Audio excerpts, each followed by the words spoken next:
Hello, good evening, welcome. Welcome to Rangers Radio. Join myself, Fox, here on the panel. It's the one and only Bridgeman and my mate Fox. How we doing, gentlemen? Evening, guys. Well, can I say a big good evening to the guys in the panel here? Huge good evening to the guys in the lobby, and a massive good evening to all the Rangers fans listening in all over the world. Good evening, and welcome to Rangers Radio. Are you back on the solids yet, Bridge? Oh, yes, indeed. Yes, indeed. I'm over my hurt. I'm over my hurt. My team hurt me. It's a poor performance, but hopefully we get a reaction, Fox. Hopefully we do. They're due a performance for the team, for the support, mate, and I hope it's tomorrow night to produce it. Yep. Well, what we don't want to be is just also runs, do we? Oh, sorry, Pa. Pay at the gate tomorrow night, Fox? There is a pay at the gate, as far as I know, so... Looks as if it's the only place you're going to see it, is you have to get yourself a lanyard. Aye, well, there's no television coverage. It's a delayed coverage on Rangers TV, and I think Premier Sports are doing a delayed coverage on it as well. I don't think there's any radio commentary even on the game, so it'll be a tough night for the Bears who aren't at the game. And we're in the process of maybe planning something for tomorrow night, aren't we? We'll come back to people later on this evening. Yeah. What do you think, Bridge? Yeah? I believe that subway's still stuck in the tunnel, Bridge. You're joking. They're just rubbish. They're just messing us around, man. Just messing us around. It's very upsetting. Very, very, very upsetting when the Rangers fans are stuck like that and there's nobody even going to send a bus out. You know, isn't there a spare bus in Glasgow to help the troops away? Nah. No right. I was quite fortunate, Bridge. I walked into Cessnock and I don't know how they managed to work it, but the very first train that came in, subway that came in, there was about 100 of these on the platform, and every one of us got on the first one. I was back in the town 10 minutes after I got on the subway. You know, I didn't have any hold up whatsoever, but I heard people going in the opposite direction, like Partick and further afield, had a terrible time, mate. Shocking, Partick, just shocking. You mean God's country, yeah? God's country, love it. It is the centre of the universe, Bridge, isn't it? Well, some folk would say that, you know. There is a reason it's on the other side of the river, you know. The right side of the river, I may add. The side of the river that Rangers were formed, mate. Aye, but that's not where we play now. What a shocker. We'll discuss this off air, Mr. Fox, yes? Okay. Is that me bad for Partick now? Is that wishful thinking there, Foxy? No, but a few people might want a word with you. Oh, okay. Anyway, Bridgeman, is there any subjects in the last couple of days maybe caught your imagination? Yeah, I think that hot topic of the old BBC is a real hot topic. I can't believe you've looked into that in any... Well, I'm a totally anti the BBC. The way the BBC have shall we say, shoehorned themselves, or allowed Rangers to shoehorn them out of Ibrox and took it all the way. So they're running with that huge organisation, and the story spun that Rangers are the big bad boys. For whatever reason, Rangers are the big bad boys, when all the Rangers fans are quite happy that we're not the big bad boys. But, you know, you just need to listen to what people's comments about that stupid Sports Scene programme, and there's less and less people going to watch it. They're just turning people off, and it's all anti-Rangers, completely 100% anti-Rangers, and it's nothing short of disgraceful. And if anybody thinks it's no, please wake up. Please wake up.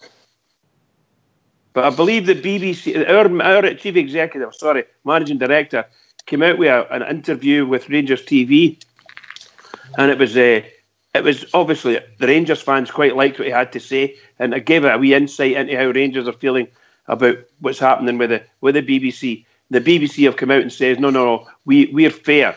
we're fair and even on our broadcasting and our commentaries. Well, we're not bother playing it now. You've just told everybody what's on it. Yeah, it's really difficult. Look, can I just say to you, a lot of the Rangers fans thought that we could get some, shall we say, some assistance from BBC south of the border. They would not take, or they would expect certain amount of information from the BBC Scotland. BBC Scotland have put the main protagonist against the Rangers as that boy Craig, whatever his name is. I can't even remember his name now for the life of me. Golem, right? Chris McLaughlin. Chris McLaughlin. That's it, Craig. Sorry, Chris McLaughlin. He got a senior position out of it, right? And he reports, or he doesn't report apparently to BBC Scotland. He reports to the BBC in the UK, right? So anything we wanted to do, there's a big thing in the area that will just shut that door. So I don't think we'll ever get any help in that way from the BBC down in England, the powers that be down there. What I do think we need to do is what people, a lot of folk, myself included, and I've been big on this, is we need to get somebody with shall we say, a QC, and we need to take, and I'm just using this name loosely, we need to take Michael Stewart and take him to court. Just one person, take him to court. Whenever he says anything negative about Rangers, take him to court. And eventually get enough kudos behind us to ask the SPFL and SFA to take us out of that TV contract that they've got. Oh, we don't want it. I think you're in dreamland there, mate. I'm under no illusion. That's why I'm saying we will never get these things. But that's what we must strive for. I like the thing about the QC. I like the thing about taking people on, but I think some it's pie in the sky. But listen, I think the best thing we can do is hear from your Chief Executive Officer. So, Fox, if you don't mind letting us hear it, and then we'll take some callers there. Bridge, so people want to join us after this interview. It's how long, Fox? About 7 minutes. All right, so if people want to join us after this interview, what's the number? The number's 0141 356 1972. Where else can they join us, Fox? At rangersradio.online on Skype, and we'll bring you into the call. All right, so let's get on mute and let's hear from Stuart. Stuart, the disciplinary procedures, it's fair to say, are causing a great deal of confusion. Why has this happened? I think there's been a change to there has been a change to the rules, but there's also been a change to the way they've been interpreted. There have been certain changes made there. That's caused a lot of inconsistency, which is causing the confusion. I think what we need is to bring all the clubs together to look at how we can change the system, to improve the system, which will improve the image of the game, because there's no doubt it's having a negative impact on the game, which isn't good for any of us. Can you explain how the process works? Yeah, well, what would appear to happen is that there are incidents from the weekend will be reported to the compliance officer. She will then look at those incidents, have a discussion with the referee in the match, subject to his comment. It then goes to a panel of 3 former Grade 1 referees. They in turn will look at the incident. If they all agree that it was either right or wrong, then that will take the process down one of 2 paths. If they agree the decision was correct, then they stick with the decision. If they believe it was incorrect, they'll then issue a notice of complaint to a player, and the club then has the ability to either accept or deny that charge effectively, and then you go to a hearing, and from there you sit in front of a judicial panel of 3 members, and they will take the ultimate decision of what should happen to the player. So it seems very much that, to an extent, the games are being re-refereed. Is that something that the club would agree with? This season it certainly feels like that. If you go back to last season and previous seasons, it seemed to be it was only incidents of violent conduct or off-the-ball incidents that the referees didn't see that would be reconsidered. What we're now getting ourselves into is a situation where many more incidents are being looked at, and we are effectively re-refereeing the game, and that's placing intolerable pressures on the referees, which then places pressures on the compliance system and the disciplinary system. And we feel that we should be looking to go back to what the system was previously, where it was violent conduct and off-the-ball incidents that should be reviewed only. So do you feel, and the club feels, it's altered since the new compliance officer was recruited? There's no doubt. Well, I think Claire came in at the start of this season, and there's no doubt that things have been dealt with differently this year. The incidents that should have been reviewed this year wouldn't have been reviewed last year, or some of those incidents wouldn't have been reviewed last year. that is leading to the confusion. There's much more inconsistency. It definitely feels as though we're re-refereeing games. It also feels as though the incidents which are highlighted in the television at the weekend are the incidents that are picked up by a compliance officer on a Monday. So really, if you're looking at, I've heard this expression, trial by TV, trial by sports scene, and that certainly seems to be the way that it's going. Now, we understand that complaints come in from all sorts of avenues, but the correlation between what's shown on the television at the weekend and what is then reviewed on the Monday and the notes of complaints that appear is very high. So why do you feel the compliance officer is doing this? I don't know, is the honest answer. I presume it's her interpretation of the rules, which is there. But I don't think there's any doubt that talking to various clubs, and I think this is where we need all the clubs to really, speak with one voice and at least get around the table and debate what should change. But there's definitely a change, and I don't know why that's happened. But we believe that we should be looking to go back to the previous system. In terms of the process that the compliance officer is using to find these incidents within games, what do you think maybe that is? How are they finding these incidents? You mentioned the sports scene. Is there other manners as well? Incidents are highlighted from all sorts of sources, but the correlation with sports scene is very high. Now, we as a club have obviously had our own issues with the BBC. The BBC have refused to attend Ibrox since November 2015, and the dispute has gone on much longer than that. But they've actually confirmed to us recently that they won't come to Ibrox, and they did ask to come to Ibrox, but only to cover the matches, but that they wouldn't interview our manager or our players. Now, if they're treating us differently in that respect, are there other areas where they're also treating Rangers differently? In terms of the incidents which we're seeing being highlighted at the weekend, you only have to look at the Alfredo Morelos incident after the Old Firm game, where they seem to spend an inordinate amount of time examining Alfredo's actions, but no time at all in any other actions from that game. And that then led on. That was then, Morelos was effectively vilified for 3 weeks on various BBC platforms. So you have to question if they're treating us differently, which they've confirmed in writing. They are treating us differently from every other Premiership club.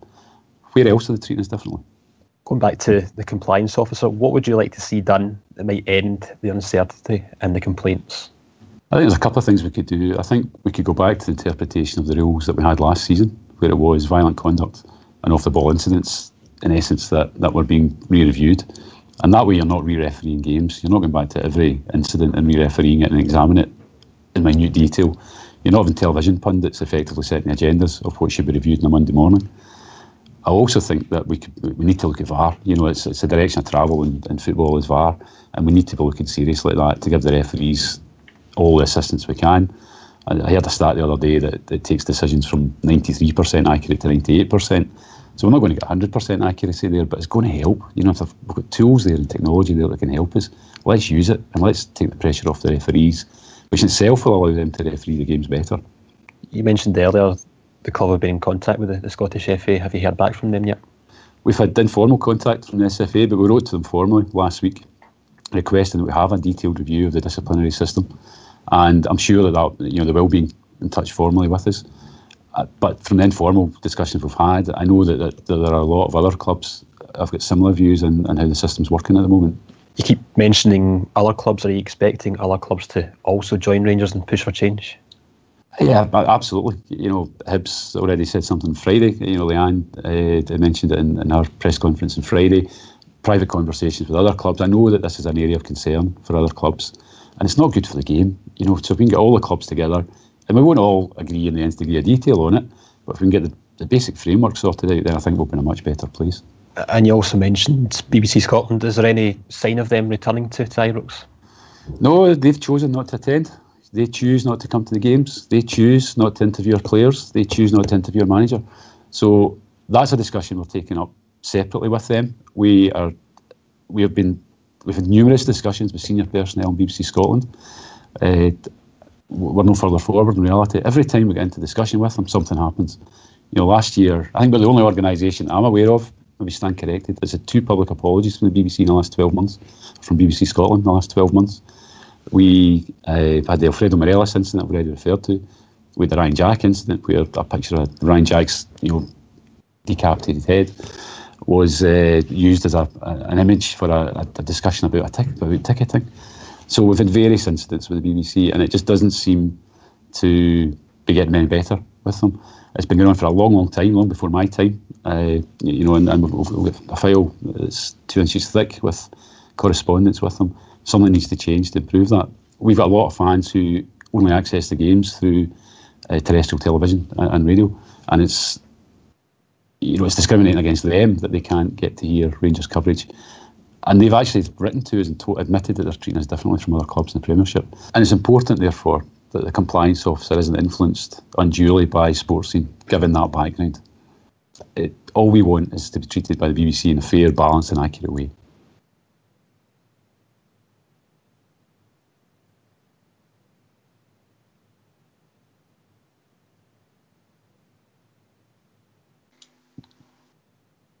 We're back. Oh, well, I'm back. I quite enjoyed that, Bridgeman. Very calm, very rational, and pretty honest. Yeah, I think I've said this before about that chap. He's a good administrator. I mean, a good administrator. He's very good at his job on the administration side of the football. Secretarial type work as opposed to administrating the financial side. I just mean he's quite a good administrator that way. I was always impressed with him. I thought he did a good job at Motherwell. But I don't see him being, I've said this before the last couple of years, I don't see him being the chief executive officer for the Rangers. I think the Rangers, I liked what he said there tonight. He's very frank and honest. And I don't know whether he was emphasising the fact that Rangers are taking note of all these things that are going on with the BBC against the Rangers, and they're going to make a case of it, which would be wonderful for us. The fans would love it and would follow them the whole way for sure. But we still need them to do it. It needs to be done somewhere along the line. We need Robertson to move aside and put a real bear or bulldog of a man as a chief executive officer, and let him walk right into the BBC studios in Glasgow there and have a meeting with him and bang the table and say, no, you're not doing that. Obviously he needs the backing to get all that done. And that's what I was meaning a wee bit earlier when I was saying these things. It may never happen. It might be just a pipe dream for me. But I think that was a really good discussion he had there. And I'm sure there's a number of points there that the guys will want to come in and say it and speak about. Anyway, we'll be joined by a couple of callers. First off the rank, straight into the buffet, is the one and only Rudy Bear. Evening, Rudy. Evening, Bridgeman. The buffet, do you hear that one? What'd you have for your dinner tonight, Rudy? Tell the boys. Sausage casserole tonight. Sausage casserole. A big pile of creamy mashed potato. It was lovely, Bruce. Any veg? A wee bit of broccoli with that. I gave that a wee bit of a miss, though. That got pushed to the side of the plate, Ox, You've got to learn, mate. At your age, you need to get one of the vitamins inside you. Aye. That's what the vodka and Coke's for. Rudy, did you hear that interview and your thoughts? Aye, I thought it was good. I thought it was measured. It was, I think, it hit all the main points. Very calm and collected, the way he put his points across. There's a time for sort of tub thumping, and there's a time for making your point properly, and I think that's what Stuart Robertson done. I agree with Bridgeman. I think he's a good administrator, but I do think at some point we're going to need a bulldog to go in there and start scrapping, fighting near corner, because I don't think at the moment we've got anybody like that really, but that's going to have to happen at some point. My thing in the BBC is this. I understand that there's bears that think, the BBC should be coming to Ibrox and should be speaking to Steven Gerrard and the players. Just, as Stuart Robertson mentioned there in his interview there. But for me, I've made it plain what I think about the BBC. I think they're an agenda-driven parasite of an organisation. And the longer they're kept away, or the longer they decide to stay away from Ibrox, as it turns out, the better as far as I'm concerned, Ox, because I think they're poisonous. And you just have to look at the many incidents that we could bring up between Rangers, that's happened between Rangers and the BBC over the last few years. And it's not just been the last couple of years, Ox. We're talking about years of the BBC. And you maybe get back to 2011, mate. Easily, Ox. You could go back to that. I don't have absolutely no love for the BBC whatsoever. I couldn't care less about them, and I couldn't care less if they're ever near Ibrox ever again. We've also been joined by Brian. Evening, Brian.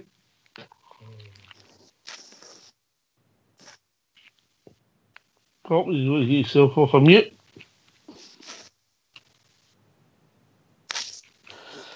We'll join us in a there we minute. go.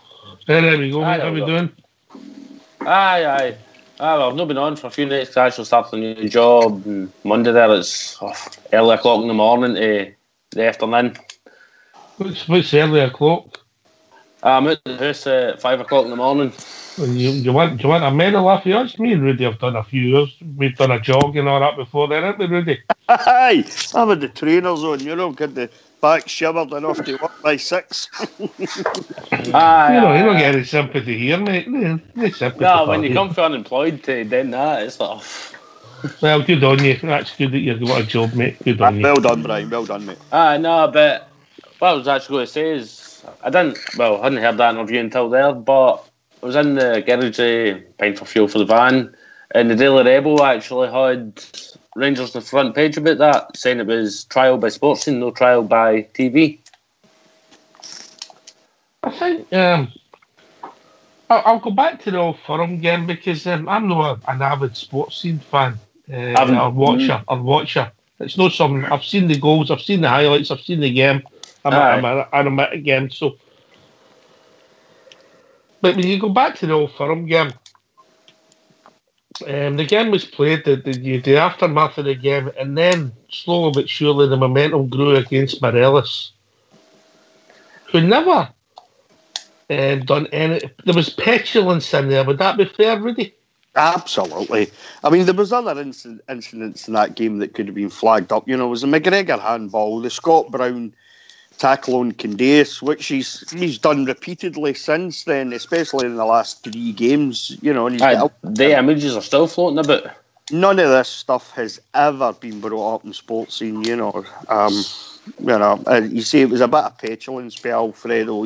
And they drive the agenda. They've got the big games on at the start of the show. It's the game that everybody watches. It's the report that everybody watches. So they drive the agenda, Brian.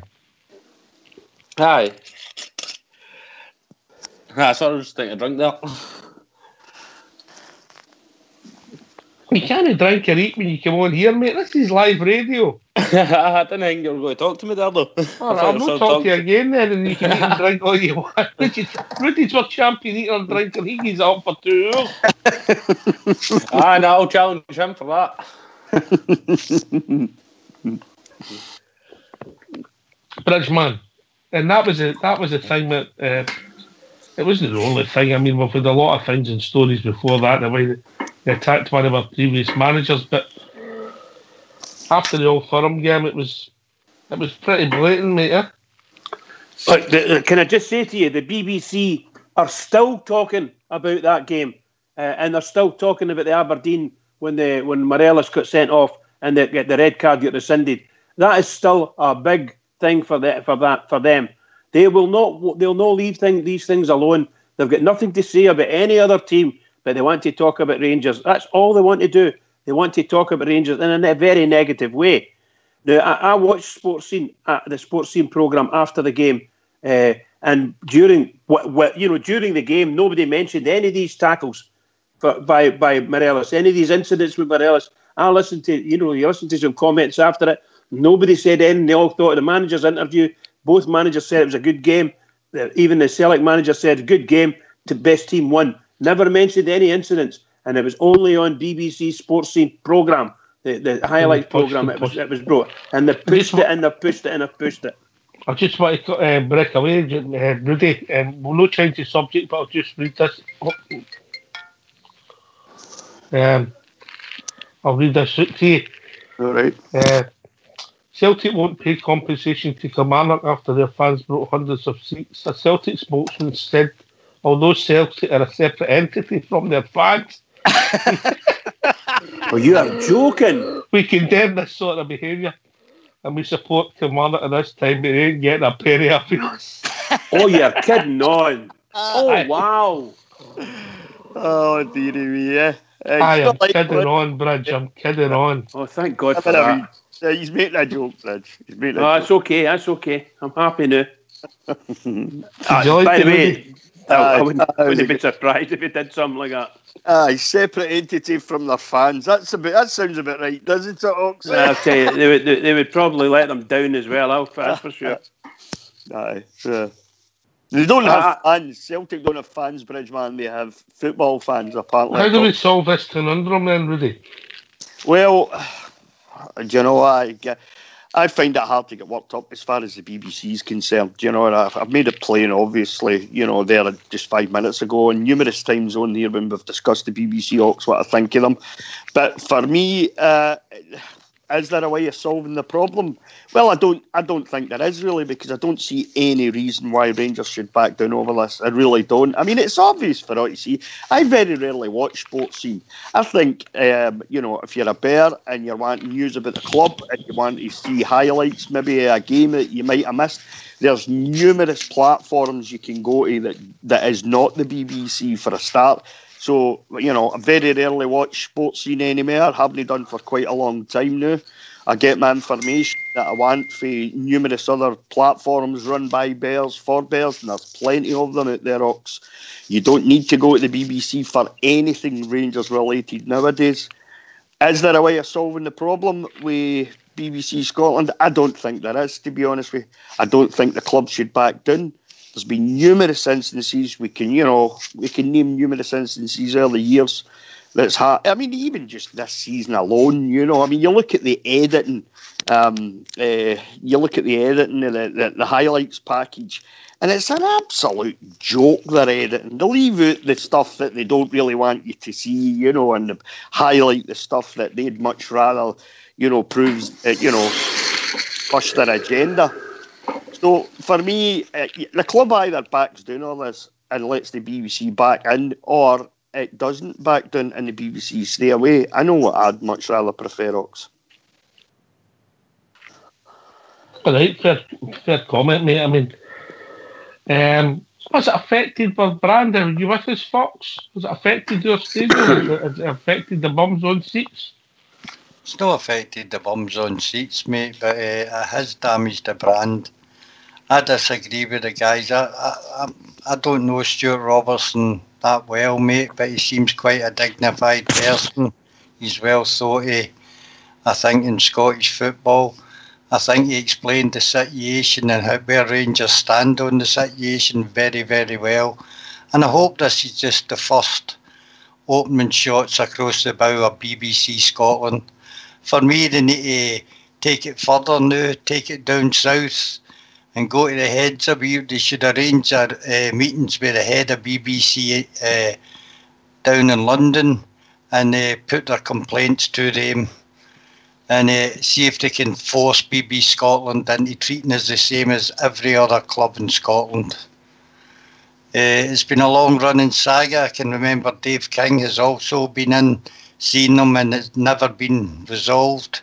As far as we know, through Stuart Robertson's comments, was there is nobody banned from Ibrox. That seems to have been resolved. I think he did mention that in either I read it or it was in that interview. So all the blame for me lies with BBC Scotland.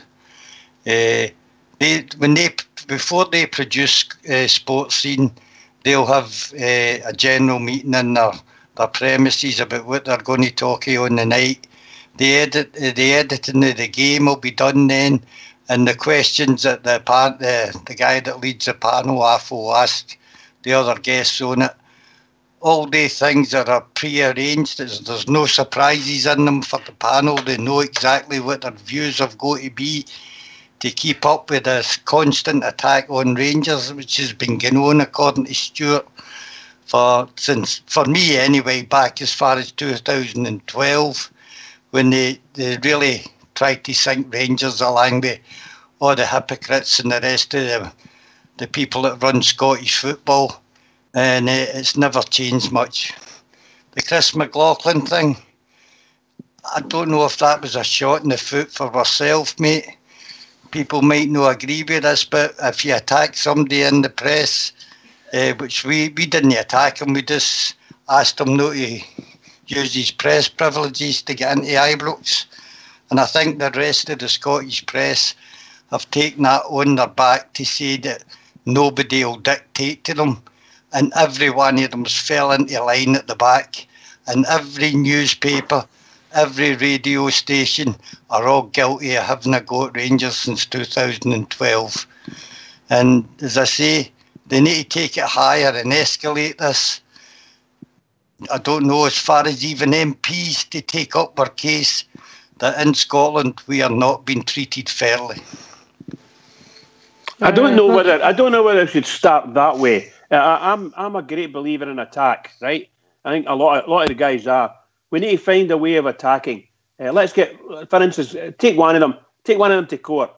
You know, I don't care who it is. Somebody that works for the BBC, an editor. You let that in there. What's that about Rangers? It's got to be right, Bridget. Of course, I'm saying that they've got to make do. You know the wee ditty they did about the madman scene with supposedly Ali McCoy's jumping out the window. That should have been taken all the way up to the High Court in Glasgow. That should have been taken all the way up to the High Court, and they should have been riveted to the ground on that. And they'll never do that again, ever. But Rangers, for some reason, they'll let it go, and so do the football authorities. All of these things that happen, the football authorities, Rangers should get the authorities on their side, get a comment from them, but we've failed every single time. We've failed. The cup final against Hibs, when the fans come on there and goaded our fans, just rubbish. We get nothing out of that. Motherwell, the same thing. Fans come on, goaded the fans, nothing out of that. There was another incident, a couple of incidents that will come back to me. But that the BBC really, really rile me, and I'd quite like to be the forefront of any argument against the BBC. 100%. I think they're a disgrace of a company, and if they think that Rangers will have to kowtow to everything they say, I think Rangers need to stand up and say we are not kowtowing, not 1 inch. You can bet your boots on that. We'll see you in court. But you go to court, Bridge, you need to have the right case, mate. Oh, of course, absolutely. No, but that's why I'm saying. Can I come in that a second? Just wait a minute, Brian. We need a person like a QC, someone that knows what they're doing, and with it out around the court and what type of case they build. I'm not saying willy-nilly, just go and do it. We need to be solid. We need to make sure we get it and nail them. And if we get them nailed in one, we'll get them nailed in a lot more. Sorry, guys, for ranting on. All right, so obviously some people might have thoughts on this. We'll go to Brian, but if people want to join us, what's the number, Rudy? Oh, Rudy's at the Buffy Bridge, so what's the number? 01413561972. When Rudy came into the studio for the first time, he says, "Where's the green room for the Buffy?" Where's the green room? He meant the food. Aye. Can you believe it? Anyway, you can join us at Skype at rangersradio.online. On you go, Brian. Well, I agree with him. Go to court. Was there no a bit at the start of that interview thing that you played earlier on where they'll show? Was it no BBC that showed a decapitated version of Ryan Jack's head after that kick for the Command player? Did I catch that at the beginning of that, right? Well, I don't think there was, mate. I don't think there was. Hold on. No, the Aberdeen fans had made a banner up with Ryan Jack's head, saying that you're either a red or you're dead, or worse to that effect. And the BBC ran with that. Yeah, was it shown on BBC? No, it was just shown as part of the highlights. All right, okay. No, I misheard that. That's all I've done. Anyway, we'll be joined by JFK and also a close personal friend, Travel Rug. Evening, JFK. Evening, guys. And just for clarity, BBC did show the picture of Ryan Jack getting his decapitated held. They did use it as part of an article. They were talking about tickets or something. They had to cut it, didn't they? They had to apologise for showing it. Mm-hmm. GFK, you came in first, and then Travel Rug sneaked in the boys' gate. So you come in. Interesting. conversation, guys. I've been listening since the start of the show, and it's something that pleases me very much that this has now been brought out into the open. If you'll remember, I mean, we spoke about this before. I mean, I was on various other forums for a few years. And, my question to the Keevans man was, I wanted to tell me how he had evidence that Rangers were treated more fairly than Celtic. That was a question I just kept asking him repeatedly. And my main crux of it was the coverage that was being shown, and not only in the TV but in the newspapers and radio, about the bias that was shown, why they were picking and choosing, cherry picking comments, incidents that pertain to Rangers to make them seem more dramatic, whereas for the puddle drinkers they were diluting theirs. So I'm absolutely delighted now that it's come out now, and Stuart Robertson, who, as far as I'm aware, is a man of integrity, a real man of integrity, unlike Lywell, who's always talking about integrity. So it'll be interesting to see now, guys, how far Rangers are prepared to take this. If it was me, I would ban the BBC altogether. I know that we've got to show our content, but if anybody out there who is even non-Rangers can't see the fact that when they have their programme on a Saturday night, and even the show they do sometimes on a Saturday afternoon, if I'm in the house to see it, obviously I'm usually at the game or watching the game, wherever, and it's just total bias. To me, Stephen Thompson's name should be scrubbed for any records that he was ever playing at Ibrox, because he's a dirty rat bag. He's taking the dirty shilling as far as I'm concerned, and I'm just hoping that this now becomes some sort of case against the BBC to show what they're doing to Glasgow Rangers.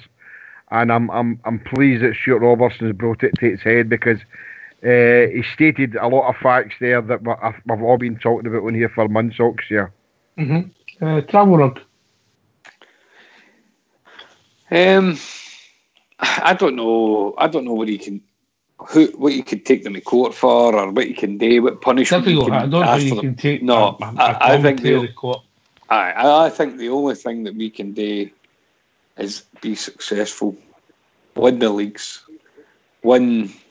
have successful trips in Europe, and highlight the fact that if there's a league trophy getting awarded, the BBC can't actually show the coverage.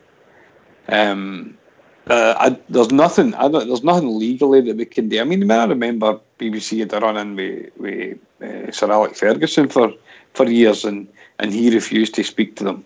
And it was actually, I think it was the Premier League that had to get involved to say, right, you need to kiss and make up here. It was their league that drove the peacemaking between the two of them. Our league isn't going to do that, particularly when they are being managed by Peter Lawwell. So they're not going to intervene and try and make some sort of resolution to it. For me, it just needs to be us getting victories and winning trophies, and there not being any BBC cameras or journalists or anything there. It is very, very frustrating that. So, for example, tomorrow night there's no coverage of that game at all, because on the TV until later on, because of the Champions League matches, and there'll not even be any coverage for it as far as a radio commentary, and that's embarrassing. That's allowed to happen. Travel's going to cut across. You got a caller on the phone. Evening, caller. How you doing, boys? Who is it, mate? I'm a new caller. My name's call me Baloo Bear.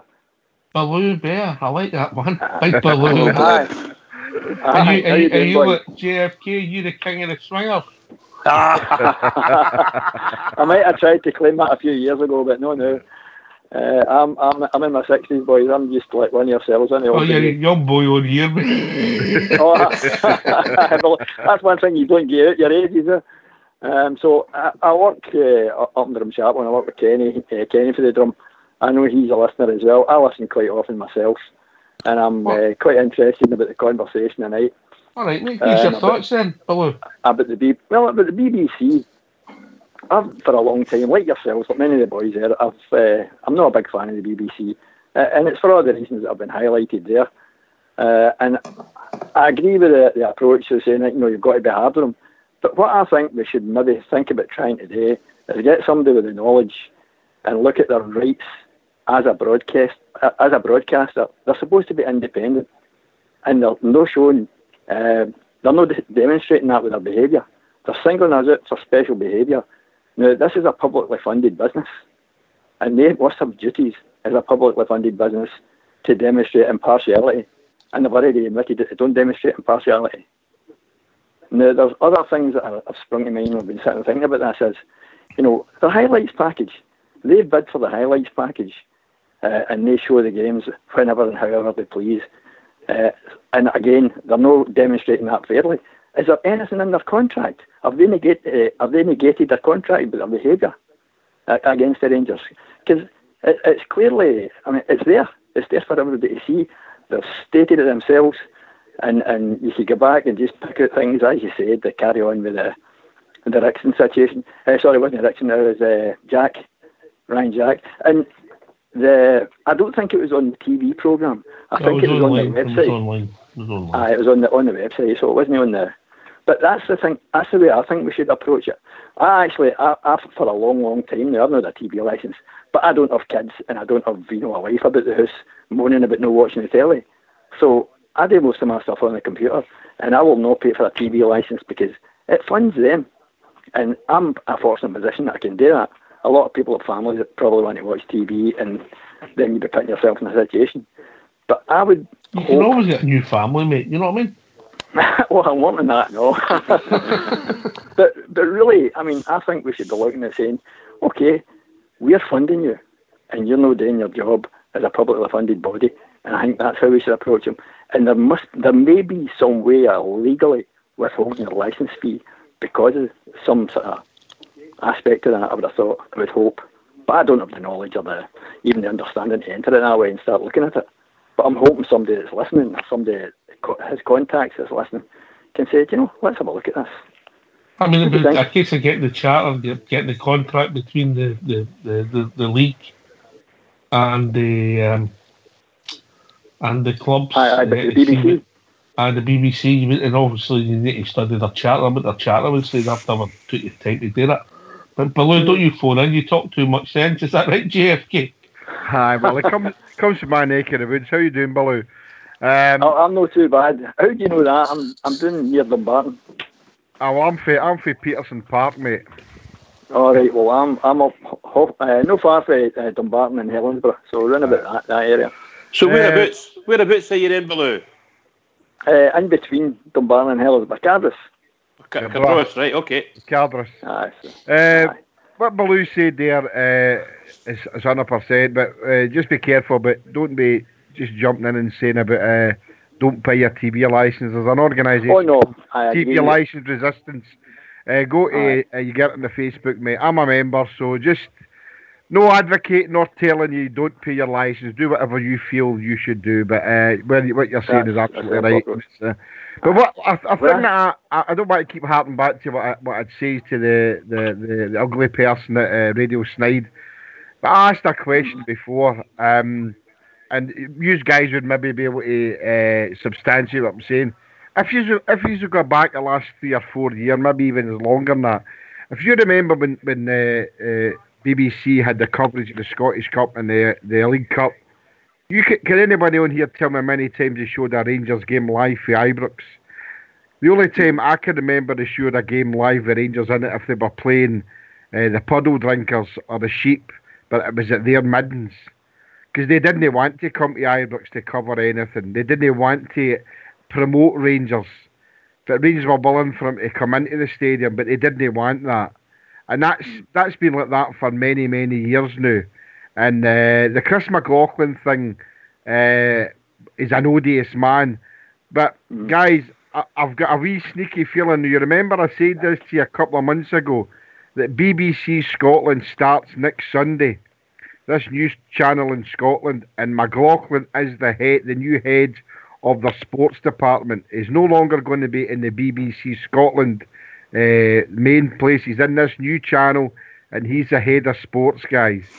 So just watch it for this No, you know what's going to be happening there, Jimmy, don't you? You already know. Yeah, and that's what I said a couple of months ago, Rudy. Is that it's going to be an avalanche. So I don't think we can take them to court, but there must be other ways that we can actually put sanctions on them. That they'll not be allowed to report any games.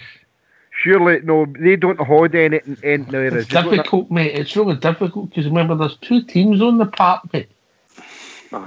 Well, they should report there's 2 teams on the park. I'm saying within the a lot of the contracts were done is because we're part of the collective in the league. Yeah, we're not negotiating. We're not negotiating marine contracts below then, Rudy Bear. No, I'm nothing more to add. I'm just quite happy listening along here, boys. But I actually like to point out that I didn't suggest that people don't pay their licence. What I was trying to suggest was, if we could get somebody with a bit of knowledge, a bit of sort of legal understanding to look at the contracts, because it must be available through freedom of information because it's a public body. And I'm not suggesting you don't pay your TV licence. What I'm suggesting is perhaps this is a legitimate road into sort of saying, right, okay, we don't want the BBC in Scotland. We don't want to contribute to the the BBC. We don't think it's fair that we should have to contribute to a body. Is it the BBC and is it the Scottish BBC? It's the Scottish BBC. I would say it's got to be the Scottish BBC. Right, okay, definitely. all right.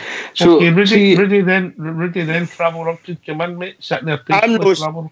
I'm not suggesting that people don't pay their TV licence. All I'm going to say is I haven't given the BBC a penny for 4 years, and I have absolutely no intentions of them another thing ever again, because I've looked into this group that Jimmy was talking about there. I've spoken to a couple of the guys that run 1 or 2 of their forums, and they've given me every piece of information that I need to combat the BBC. That's just my opinion. I'm not suggesting anybody else does that. You make your own decisions in life. That's one of the decisions that I've made. After years and years of paying my TV licence, I came to that conclusion. Can I jump in that one? On you go, Let's mate. just keep going. It's on you go, quickly. No, I was just looking for if you messages the names of groups you're in, 'cause I'm refusing to pay my TV licence. I don't have an aerial or satellite dish or anything. Just the groups you're on, just looking for the information. That's fine that way, but I don't want. Let's not have this turn into like. No pay my licence. Let's just talk about like Rangers and that. Rudy's made a good point, and he's went to the place that I'd mentioned a couple of months ago. So it's a TV licence resistance. If you've got any doubts, go to that and you'll get information. So let's talk about the Rangers and their crisis. That's what I was looking for. Cheers. Yeah. I think. Can I come in there, Rox? Sorry, Travel. Sorry. No, I was just going to make the point that I think Rudy just stopped paying his licence after they cancelled Ready Steady Cook. Is that right, Rudy? Wasn't happy about that, Travel. Well said, Travel.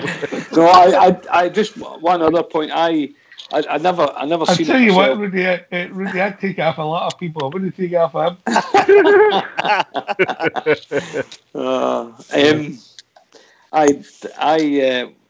In the work the day, I was talking to Aberdeen supporter, and I was talking about the challenges of the Kilmarnock in the Rotters game at the weekend, and he says, "Oh, I'm going to sit and watch the highlights to see this tackle by Scott Brown." And he says, "It's not there. They're not showing that. There's no showing that tackle in the highlights." He would try to look at it online, and eventually found it on Twitter or Facebook or something. But he says, "It's strange how they're not showing that tackle on their highlights, considering how bad it was." I was, there you go. There's your answer. So, I might put it at all, Travel. I know that. Aye, but that we know that. But he's yeah, I don't think they're seen it the same way that we do. But maybe the rest of Scottish football should. And that was the point I was going to make there. If when it comes, you're talking about a collective agreement. What happens if Rangers go in there and say during the collective agreement for who the highlights package or the TV coverage? What happens if Rangers turn around and say, "No, as a member club, we refuse to discuss anything with BBC. We don't want BBC to be involved"? Can Rangers go in there as a member club and say, Nothing to do with BBC.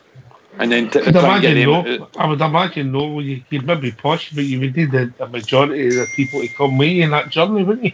I would imagine. But Dave, that never used to be the case. Remember, it used to be the case that all the clubs could vote against. But I remember when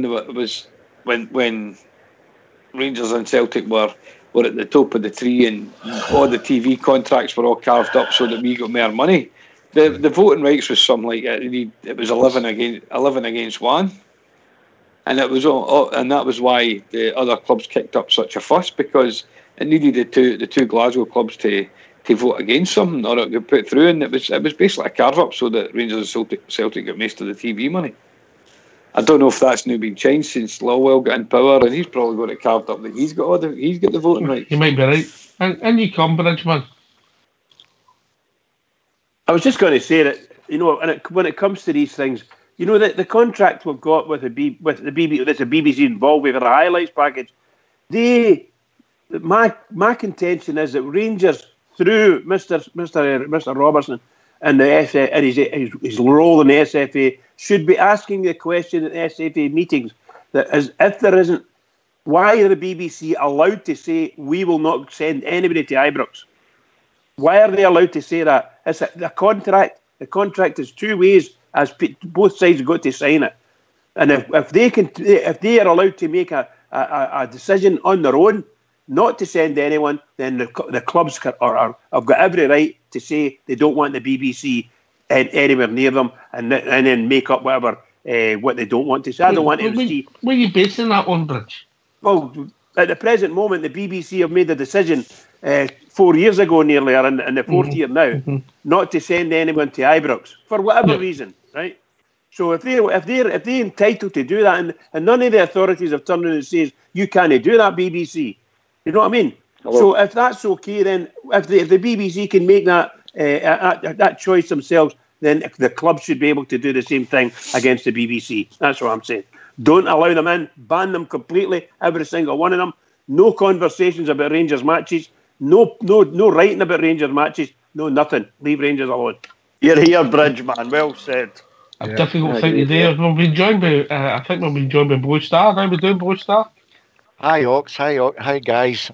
How are we doing, mate? I'm just on the now. I've missed the first hour. What I would say is, I missed last night's show as well, but I listened to it during the day. Can I just say, who was it again? Starts with a B. Boswell. Me. Boswell. Bridgeman. No, Bridgeman. It was actually, it was you, JFK, and Boswell. Blue Shadow. No, it was Boswell. see when he was on about when the wee boy Sean came on 3/4 with the way through the programme, and he mentioned something about what happens when Morelos isn't playing. Does that mean then we're just to suck up and expect a defeat or just try our best? My opinion on that was a wee bit slightly different. I know JFK, his attitude was Big Jimmy's. We've got to start with Morelos as fit now. I think we would all concur with that. But would you agree with me? I had written on a piece of paper the day when I was listening to his, and I had on it to the effect: if you started with McGregor, probably Goldson, Tav, Kent, and Morelos. Blue Star. Yes. Keep the points, mate, because we're going to hear from our manager and we'll talk about tomorrow night's team, yeah? No bother. Keep the points, we'll come to them, mate. And by the way, I'll give you the promise you'll be first in. Can I just say I'm impressed with Blue Star taking notes on this show, man. That's amazing. Oh, here, Rudy, I keep notes on you all the time. I've been loving your dinner since 2002. Yeah, one thing about this BBC Scotland, there's a distinct lack of Boswell here. This is absolutely, guys. Could you imagine if Boswell's on? Where is he?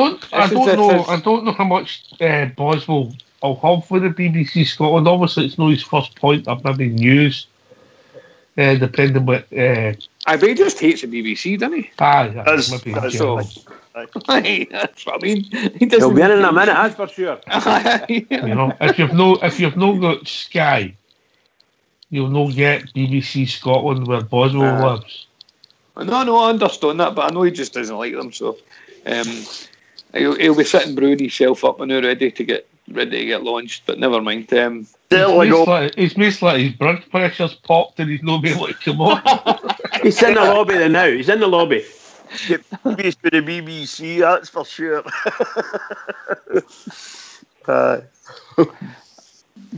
I think I don't know if you're going to speak about it after the tune, but it's fair enough talking about the BBC.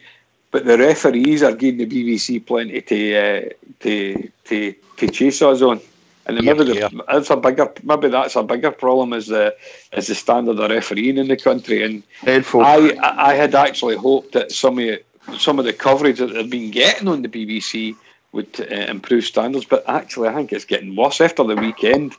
I very much I can't see what it's how they can continue to get. That's a whole show on its own. We've been joined by a new caller on Skype. How we doing, mate? All right, can I ask you a wee question? As long as it's not too hard. Have you seen some of the people on here? Aye, I know, it's not too hard, mate. All right, mate. On you go. Can you suck your own cock? No, cheers. Ox, can I come in there? Ox, can you honestly see our club been able to do much with as regards to the BBC? Personally, I think it's a difficult one because you enter these contracts as a collective and we'll still be getting our share of the money for them. Exactly, and I think that's what our hands are tied a bit, you know. Can I come in on that? I think Rangers, I'm talking about doing it officially, through the meetings at the SFA and SPFL when it comes to these contracts, Rangers should put their case forward not to be in there. We don't want any money. We don't want nothing off the BBC. You can have it. There's 11 of you there. Probably only 11 clubs, but when it comes to it, it means the other club won't get televised as well. So it's always difficult. That's where the difficulty comes in. But certainly Rangers don't. I would suggest Rangers forfeit that money and don't want anything to do with the BBC at all.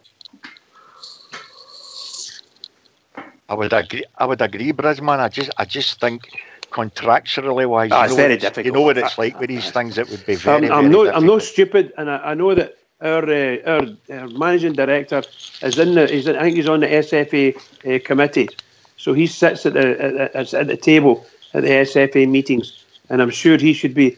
I would imagine he will be speaking to the SFA as to what they can do and how can Rangers get anywhere with it, and if they can't, ask the SFA and SPFL to sit and arbitrate on it and force the BBC to make a decision as to whether they want to come back to Ibrox. And if the SPFL and SFA, they can demand that the BBC, you've got a contract to be here, you get there and get your cameras there or whatever it is you do. If you don't go there, you're not getting arrested. Correct, there you go. Open that wee door. Anyway, we'll reach that time of the evening. I think that last question come in for the call was for yourself, Rudy, but you don't need to answer it. It's obviously one of the dark side because they're into that type of thing, you know that. Maybe. On the way home for the guild. So get yourself on mute. Can I just say that we'll pass this information on to the police for making sexually explicit things on the show. Thanks for that, Fox. Well done, mate. Well done, boys.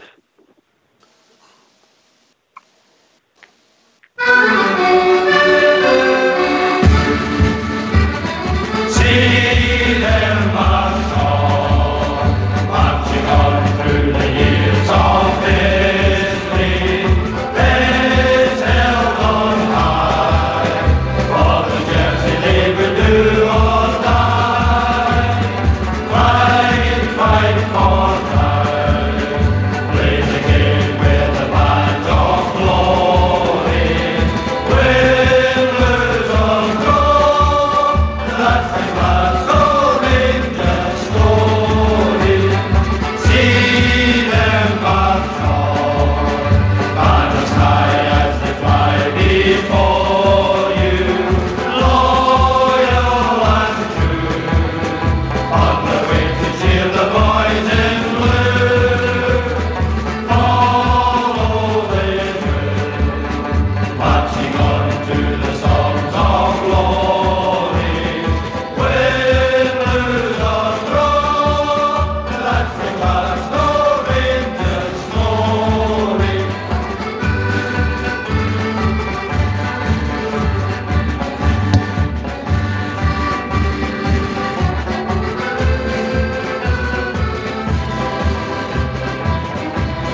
Well, thanks for that, Fox.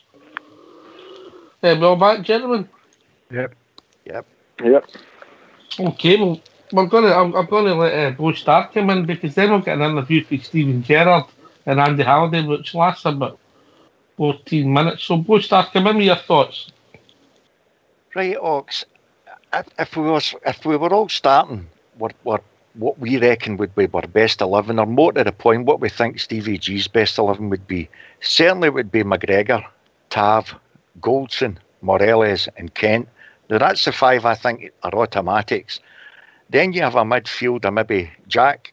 You've got anyone, a Jack, McCrory, Arfield and whoever else with the number of midfielders we've got. Can I ask the panel, if that's your 5 that I think you would all agree that's he would automatically be starting with McGregor, Tav, Goldson, Moreles, Kent. If you then added Jack, who out of the rest of our midfielders, and we know we've got quite a lot, who does anybody think can actually control, dictate our midfield? Because I'm being honest, guys, I hate saying it, because I genuinely believe it to be the truth. I don't think we have an actual one midfield player who actually dictates the pace of our game at all. Well said, Blue Star. I've been saying it for ages. I'm going to take that first to Travel Rock. What was it? What was the 5 again? McGregor, Tav, Goldson, Moreles and Ken. I think they are definites in Stevie G's first 11. Travel Rock. Oh yeah, thank you very much. I would disagree with you. At the moment, I wouldn't be having Tav in the team at the moment. Right, I don't Travel, who would you put in place of Tav? I'd begin the boy Polster. I go. At the moment, we don't know anything about him. But we've got to give him a go, because I've seen enough of Tav. G's point of view. I've seen enough of Tav.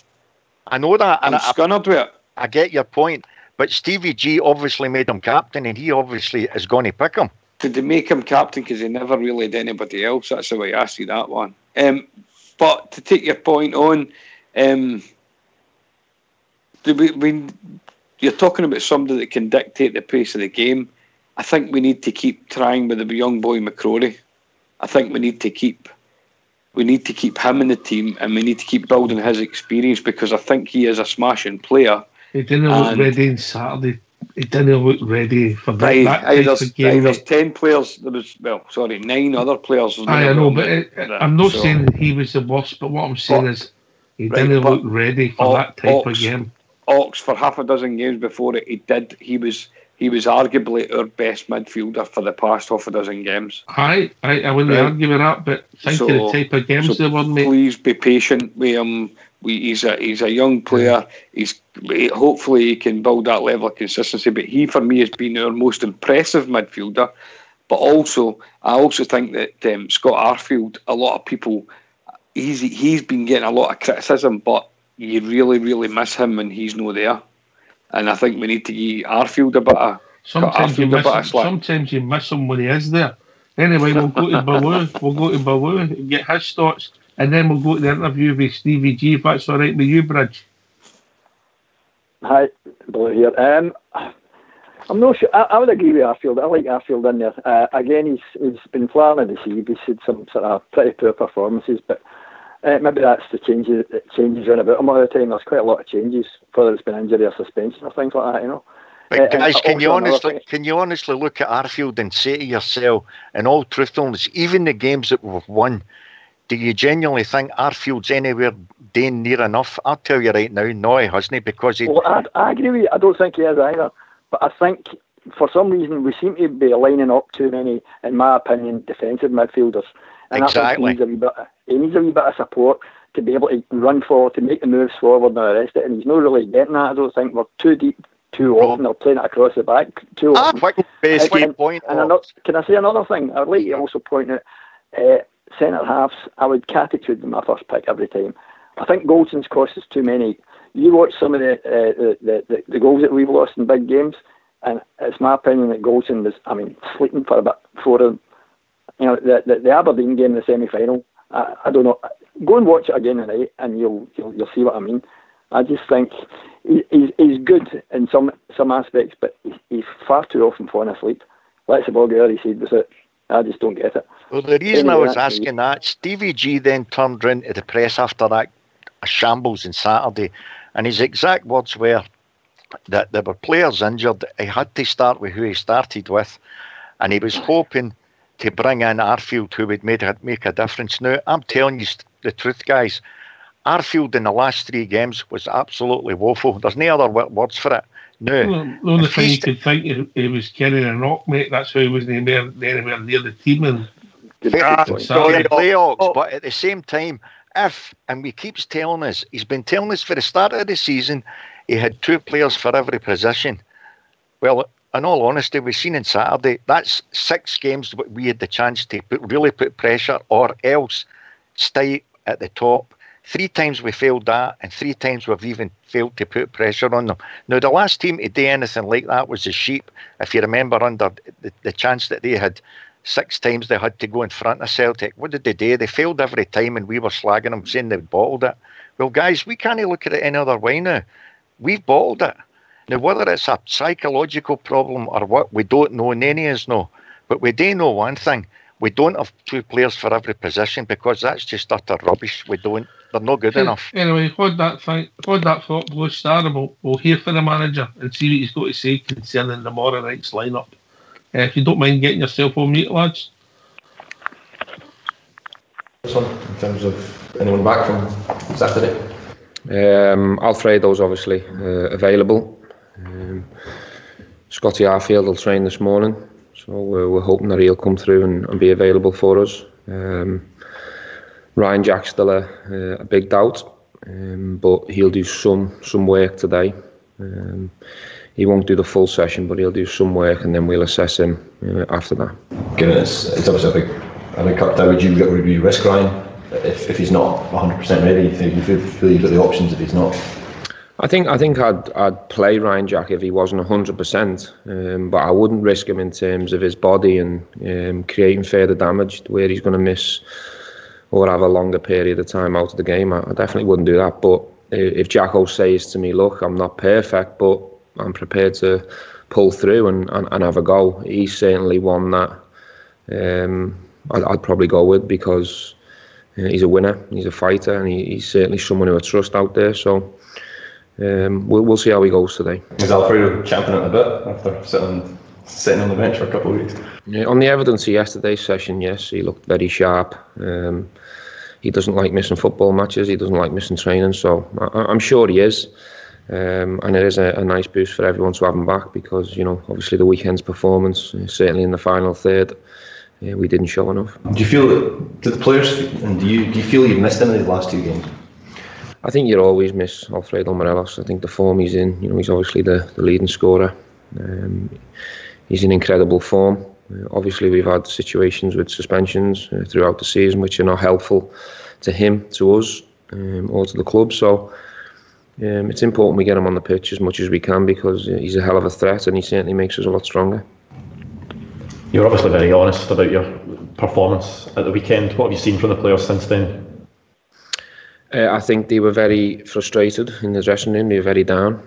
I think the good thing about this group of players is they know when they're not at it. They've set themselves standards in certain games and this season that they've met. And I think they know, even before I came into the dressing room after the game, that they'd let themselves down. And it's my job to just remind them of them standards. And that's what we did. We've been honest with each other since the game. And they know where they've gone wrong. So there's another opportunity and another chance to put that right on Wednesday night. I think the task will be similar in many ways. You know, we know Steve Clarke will come with a game plan. We know he'll be organised. he's had joy here before. So it's another great opportunity for the players. But what's important is we focus on ourselves and we try and hit levels that we're happy with and satisfied with. If we do, it gives us a better chance of winning. Is there plenty you can learn from coming up against such an organised side? Well, we have learned. We've had situations very similar to St Johnstone before, and the reaction's been very good. I think St Johnstone wasn't just a problem in the 90 minutes. I think, having looked back at the week leading into it, there's certain things that didn't really look right. It doesn't help when you have 4 or 5 players missing that are normally in your 11. But I think the week's training leading into it, I didn't see a hungry team. I didn't see a team with the right mentality to go and embrace the challenge that St Johnstone brought. I think we went in with a bit of ego and just thought we could turn up, and we got found out. How big a concern is that when you've got players that are playing in front of 50,000 people that maybe aren't showing the desire or the hunger that you want? Well, it is a concern, and this doesn't happen very often. Normally at home we're very strong, and our record, if you take St Johnstone out of the equation, is pretty strong at home. So you're hoping this is not going to be a regular thing. But I've told the players in a very honest and truthful way that that's not acceptable. If you're a Rangers player, you have to accept the challenge. You have to expect teams to come here and not make it easy for you, and that's what Tommy did. And credit to St Johnstone, they got out of it what they wanted. We never. Stephen, how did the players react to your brutal honesty, like you came out at the weekend? On evidence of what's gone before, I don't think it was brutal. I think it was honest. I think probably 99 out of 100 managers are probably telling the same thing if they seen what I seen on Saturday. Maybe I put it across in a more honest and truthful way, but I'm not going to change. I don't want to lie to the players or mislead them or tell them stuff that I don't believe in. And the reaction can't be for me, it's got to be for the fans and the club. St Johnstone had 100, 150 supporters at that game. We had 49, 50,000. They're the ones who deserve the standards and the level of performance. It's my job to just tell the players and be truthful and honest with them. That's the way I do it. Is that approach got to be that way? You're at a club this size. If you can't sort of deal with that sort of pressure put on you to perform every week, then is that the message that you might not be here for? It's not a threat. I'm not going to sit here and threaten my players. I've got a lot of belief and trust in these players. I love them to bits, and they've gone to places for me and for the team and the fans on many occasions where they've gone above and beyond. But they've been heavily praised for that, and that's what I do. I'm not one of these managers that's just permanently in the faces.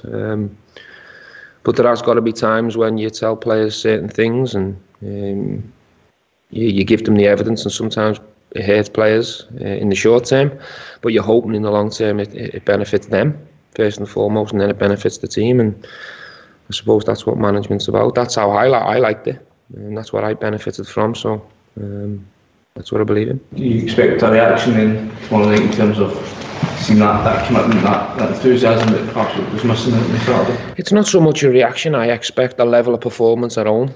I expect teams to come to Ibrox and feel Rangers first and foremost. I want it to be a difficult place to come.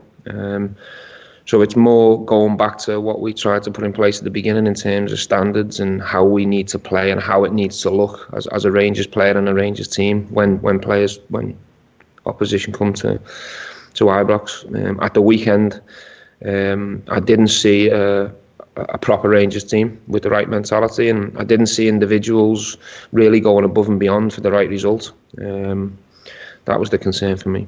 Stephen, in one of the interviews at the weekend, you said perhaps that some players were getting a bit too comfortable in the dressing room. Why do you think that is, and how do you aim to address that? I speak to them individuals.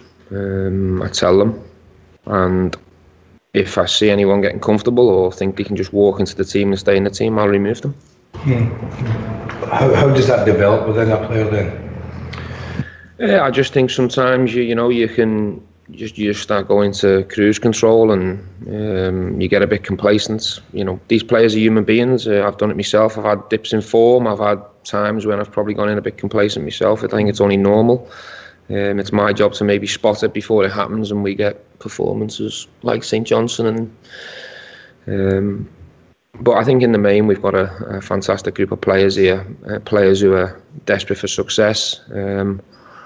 But going back to it again, we are inexperienced in terms of winning. We are a new group. There's been a lot of change. So, even though we all won it yesterday, we might have to be a bit more patient. I know you didn't start the weekends, maybe unfair, but in terms of the criticism wasn't directed at you, but how do you think the dressing room as a whole takes on these comments? Well, in my career, I've worked with managers that are black and white, or maybe they sort of work their way around the truth. But I know what one I'd take every single day.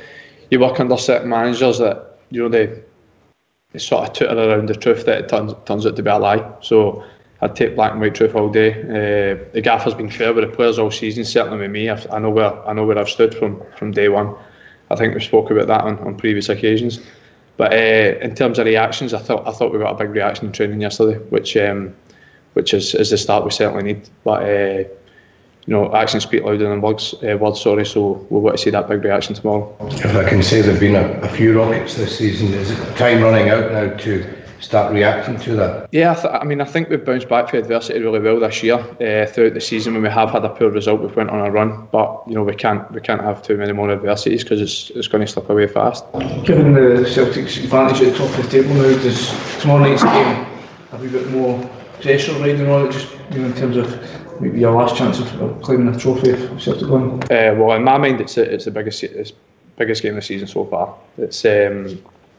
It's a competition we're still in. It's a competition we're still going to try and win. And we've only got 4 games left to try and win it. And Kilmarnock's the next hurdle to go through. Stephen, you spoke about Graham Dorrans last week. Yeah. Can you just give us a sort of longer explanation of what's happened with his injury update? Yeah, he had a setback. I'm not sure exactly what date it was, but it was a couple of weeks ago. Because he was doing really well and moving along really nicely. He's had a bit of a setback.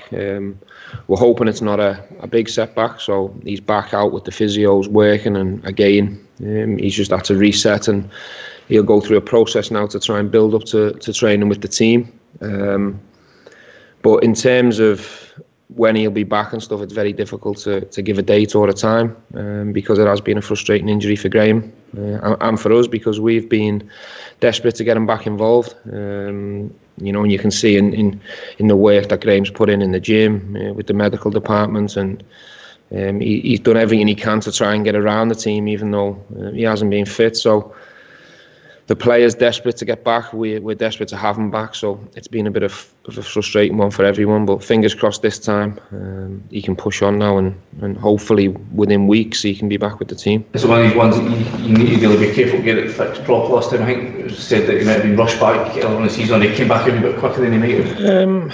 I think that's always the easy answer, is to maybe point your fingers at a physio or a medical department and say, oh, they rushed them and blah blah blah. You'd only go on what the player gives you feedback wise, and sometimes you get an unlucky setback. So for example, you might do a block tackle, or you might catch one on the end of your toe, which is the situation here. So he's on the way back from a knee injury, and someone strikes a ball and it catches him on the end of the toe, and it's a bit of bad luck, but it sets you back for a few more weeks, and that's what's happened here. So I think the important thing is the players desperate to get back, and we need them back. So the quicker that can happen, the better for everyone. In terms of the mental aspect of that, how's you coped with that? I mean, it must be when you've been out for so long and so you get to get back. When you have another couple of weeks, it must be. Yeah, it's the worst. It's the worst part of being a footballer. When you're watching your teammates train on a daily basis, and then you go into stadiums to watch them all perform, and sometimes they get a big win and you don't feel part of it. Sometimes they maybe suffer a setback and you feel like you're helpless and you can't help it. It's the worst part of being a footballer. So I'm sure Graham's had some low days and some low moments, but he's been around the game for a long time. He's got enough experience. I think the important thing is just to get himself healthy. And if that takes an extra week or an extra few days, he should really do that and come back fit and fighting, because the midfield battle at the moment's fierce. There's people pushing for places, and we want Graham to be part of that, but it's not going to be easy for him. So it's important he comes back right and fit and healthy, so he can push and challenge for that. Stephen, given the weekend results and the league standings, how do you assess the significance of this competition, and indeed tomorrow night's tie now? We've always looked at this competition as something that we'd love to win. It hasn't become any more important really because of the weekend's fixtures, although we respect the fact that the challenge in the league's got more difficult over the weekend, but we can do nothing about the league until Hamilton at the weekend, so all the focus and all our energies and all our commitment needs to be on Kilmarnock. It's always been a huge competition for us. It's a big game that we want to qualify for. We'd love the chance to go to Pittodrie and play a quarter-final against Aberdeen, but we have to try and take care of Kilmarnock first. I know you've spoken about this subject matter before, but in light of the managing director's comments yesterday about matches being re-refereed, do you share that collective view that something has to happen quickly? I don't think we're putting a time scale on it or saying something has to happen fast. I'm totally behind the managing director and the statement, but it's something that's come above me. You know, this has obviously been going on for a longer time before I've come in. The board are handling it. I trust them on it, and we move forward like that. My focus now is just Kilmarnock tomorrow.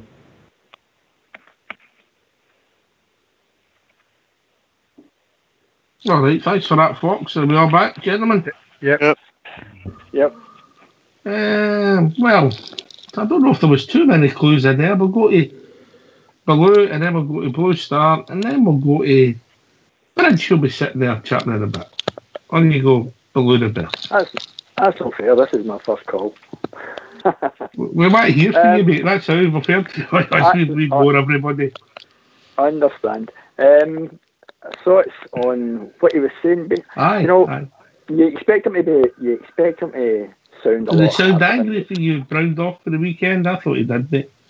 Yeah. I think he sounded down. I don't think he sounded angry. I think if you remember how Souness sounded when he was angry, he was angry, but he was obviously clearly angry. Whereas this guy, he sounded a wee bit down, a wee bit peeved, a wee bit pissed off, if you like. Walter Smith, when he was angry, I think Walter was quiet. If Walter was quiet, there was trouble, things like that. So it's difficult. I think it's difficult to suss him out. He's only a young lad and he's only in his first year. I think he's been unlucky, A, with the injuries, and B, with the amount of changes we've had to make. Players that have come in that maybe didn't show and all the rest of it. So he's having to work with a system that's kind of different as well with this, director of football and all that sort of stuff. It's new to me, I'm saying, but it might not be new to him. He may be sort of used to it. So I think he needs a bit more time and a bit more understanding, and I think he has what it takes to get the best out of the players that he has. Whether the players that he has are the ones that are going to take us forward, I don't know. My brother said something to me last night. He goes, he said, I can still remember, he said, I can still tell you the team for 1862, and I was saying, I can still do the same for 72, and if you were to go 20, 30 years down the road and say, can you remember the team for Stephen Gerrard's first season or second season or third season, it would be difficult. There's been so many alterations, there's been so many changes. So he's not had the stability that he really craves, that he needs. Somebody said the other night about the Manx being able to play the same team week in, week out, and they probably have. I don't know, I don't take a lot of notice of them, I'm not interested in them, other than when they're playing us. But and I think, I must admit, I agree with that, and I think he deserves the time, and I want to see. I think he'll bring the riches. I think he'll bring the results if he just gets the wee bit of luck. The players that he's had out all seem to be the ones that you need at the moment. The guys that are driving forward, Murphy and Dorans and all that sort of stuff. We're not getting him. Arfield's not his best. Like you say, he's maybe carrying a knock, but he's maybe a wee bit weak. So all in all, I don't like to judge early. For what I've seen, I like what I've seen, largely speaking. All right, mate. That's a fair comment. But Blue Star and then Bridge. Oaks, one of the things that I picked up on there, his interview straight after Saturday's game was, he said the players, he didn't understand how they performed that way because they were champing at the bit. They were showing them in training that they were desperate to play in that game. That interview there has me a wee bit worried because he's totally contradicted that by saying there were mitigating circumstances with his squad leading up to Saturday's game. Now, that's not what he said straight after the game on Saturday. In other words, is there something in it what the press are saying? There's things happening in that dressing room. Who knows? What I would say is I agree with the last guy. I agree with Blue insofar as we've certainly got to give him a bit of time. Is that the team to take us forward? I think we can all hold our hands up and say no, it's definitely no. For starters, what you were talking about last night with Morelos, I think it's a definite he'll go in the summer. Whether we can hang on to Kent or not is another big drawback, because I think for creative wise, I think he's the best we've got in our whole squad without any shadow of a doubt. So they're big players to replace. Are we going to be able to do it? Aye, we're going to have to be able to do it. I think, as the Blue says there, I think there's been for long periods up to now in this season, he hasn't known what his best 11 is. I think that's a gimme. I think he basically knows the ones that he can more or less trust, if you like. He knows who they are now. And yes, they are a new team. They're a new squad. Good grief. We've only just brought in Davis and Defoe. Let's be honest, we really needed them to hit the ground running. That certainly hasn't worked at all, because Davis doesn't even look anywhere near match fit. No, I know. And so we've got to give the guy time. Bridgeman, sorry. On you go, Brian, and then we'll go to Bridge, if you don't mind, Bridge. No, I was just on the Davis and Defoe thing. I was listening to Snyder earlier on. They've basically ripped them off already. Well, that could be dangerous. They've basically made people eat their words in the past. Bridgeman? Yeah, the boys are saying there, as far as Davis and Defoe, we had a couple of words about them last night. Major disappointment. Now, as far as Defoe's concerned, there's a lot of sympathy for him, because we're not playing the type of game with the quality players that might get Defoe at the areas where he likes to be, which is in the box, and the ball coming at the right angle, and so on and so forth, so he can get the ball and maybe take 2 steps and smash it into the net type of thing, get a real well set up. Because I don't think we can expect Defoe to come and fetch and carry, not too much anyway. So I think there's many areas there where we've got a bit of sympathy with Defoe, so we can see something there. The manager's just got to make his mind up if Defoe is going to be in our team, and if he is, he's maybe going to have to use a different formation to cater for Defoe, and that might mean getting better players in the certain positions, because we don't seem to have them based on our performances in Saturday. It didn't seem to be very good. However, Alfredo allegedly is coming back tomorrow night, so everybody looking forward to that. Let's see what difference that makes on the rest of the team, whether it picks them up and shows what a good player he is and gets us a couple of goals against them, or makes a couple of goals. Just being in the team can sometimes make that difference, But he's got to watch out, because, as we know, the Kilmarnock are a tough team. We showed us that the other week. They're a very tough team. So we need to watch what we're doing there and see what we can do. Other than that, I'm really, really, really looking forward to tomorrow night. Seriously, really looking forward to it. Mm-hmm. All right, and come JFK, then we'll go to Travel then, Rudy. I'm in the same in my mind as Blue Star. He kind of contradicted himself, the gaffer there. His interview at the weekend, you could tell he was agitated and nervous, and if that was right, But the day, it's kind of said things there that it's kind of the flip of the coin, Absolutely. That's the way I read it, Blue Star, So I don't know.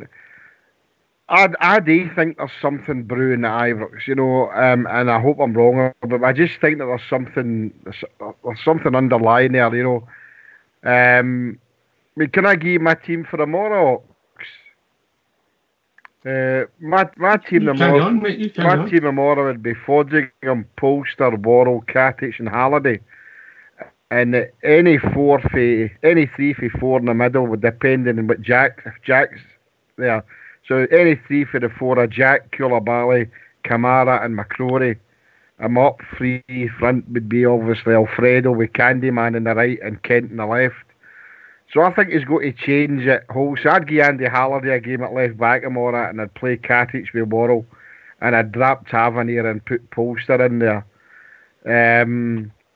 I just find that his comments today, I was a bit, as I say, same as Blue Star, I was sitting watching it, and I thought, you didn't say that. That's no exact. You've just changed your mind there, You correct, Jimmy. Correct. You need to remember what you said. It's like if you tell a lie, you need to be a good liar.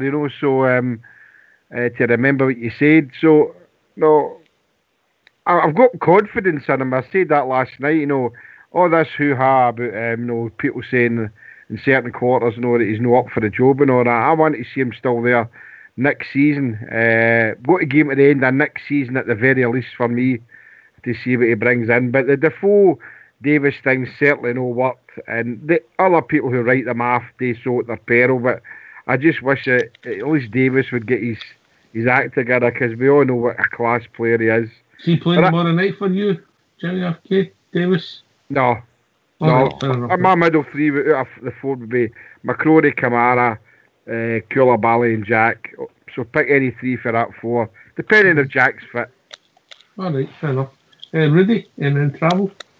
I think he's been in a position this season where he's not, even if he knows what his strongest team is or what he thinks possibly is his best team, I think he's not been in a position to play them on a regular basis, on a consistent week-to-week basis, because the amount of injuries and the amount of suspensions he's had, red cards he's had to deal with. And I just think for me, some of the performances have been so lacklustre. He must be banging his head off a brick wall, because when I watched that interview the day, it just seemed really sanguine to me. He was just like, I'm fed up answering these questions. I'm fed up saying the same thing over and over again. And I know Jimmy and Blue Star were saying that he kind of changed, you know, he said something different to what he said at the weekend. Well, you would do if you had to repeatedly keep saying the same things over and over again. I mean, Arfield's been very poor for us. I haven't got a clue why anybody thinks this guy's done a decent job for us so far, because I don't think he has. I agree with you. I think he's been pretty poor. I think the best game of the season, Blue Star, was in the 29th against the Tims. Absolutely. But how many other games can we say that he's gave us that kind of performance? He was excellent Pittodrie in the first game of the season. Very few ops, though. You know, when you look back, how and he's a main starter for us. Stephen Davis is miles right now. He's miles away from the player he was first time round with us. Jermaine Defoe is never going to give you the same stuff, the same performances that Alfredo Morelos gives you. He's just not going to do it, because he's not that type of player. He's a poacher, Jermaine Defoe. It's as simple as that. So you either need to change the shape, or you need to change the way you're going to play to provide for him. And the games the last couple of games, we haven't provided for him. We had one shot on target against St Johnstone in front of 50,000 bears at Ibrox. Nowhere near good enough. It's as simple as that. So Steven Gerrard must be banging his head off a brick wall. He was an outstanding player. He was a world-class midfielder, and he's maybe new looking at some of these players, thinking to himself, these are no the standard of player that I need. Maybe I was expecting a wee bit too much of them.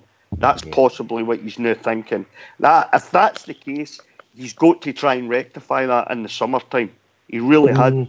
He's getting them out the doors of trouble. I know. On you go, travel run.